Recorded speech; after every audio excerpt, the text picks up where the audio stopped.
It's Masters Week here on Squawk Box, and this morning we are joined by the master of doom and gloom. I see how we're getting into this. Joining us now on the Squawk Newsline, Mark Faber is the editor of the Gloom, Boom, and Doom Report. Mark, it's good to hear from you.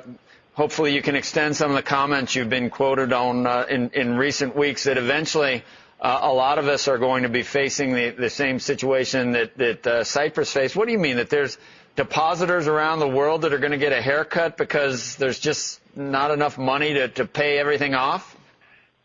Well, I think in general what has changed is that the mentality before the crisis in 2007 and after the crisis was, let the taxpayer bail out the system, and now the asset holders will have to contribute. Of course, in the case of banks, first the shareholders, then the bondholders, and then the depositors. And what we've seen in the case of Cyprus, there is a strong redistribution impact in the sense that large depositors are penalized much more than small depositors. You have made the point that when central banks sort of do a bailout or a bail-in, whatever you want to call it, that wealthy people are really the beneficiaries because they're the asset owners, and that has caused income disparity to get too wide basically around the world, and that sooner or later that's going to have to reverse itself. Is that still what you believe? And how much do you think that the asset owners, what kind of haircut, eventual haircut, will they all take? Will it be 30, 40% globally? Well, I think I've been thinking about this extensively. I think if you have all your money in the bank, eventually you may lose like 40, 50% or 60%, depending on the quality of the bank and how you hold your deposit. You understand? If you hold, say, a deposit in Singapore dollars, I think that Singapore dollar deposit is relatively safe.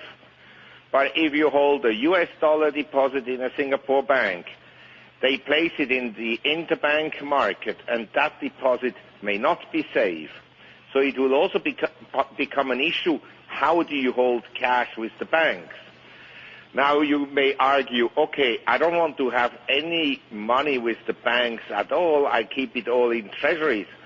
Well, one day the Treasury Department may decide to impose withholding taxes on interest payments to foreigners, or one day they may print that much money that the treasury market collapses, or there could be a default. Nobody knows precisely how the game will be played out.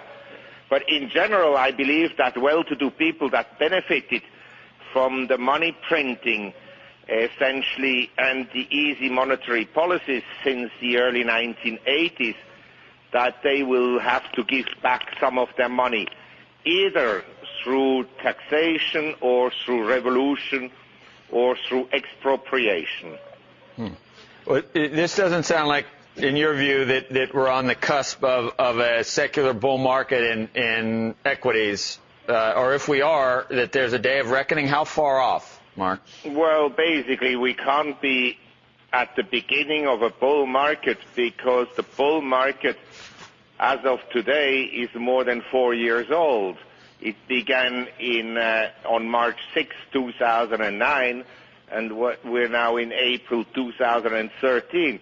Also, the economic recovery in the U.S. began in June 2009, and we're now 2013, so we're 4 years old into an economic expansion.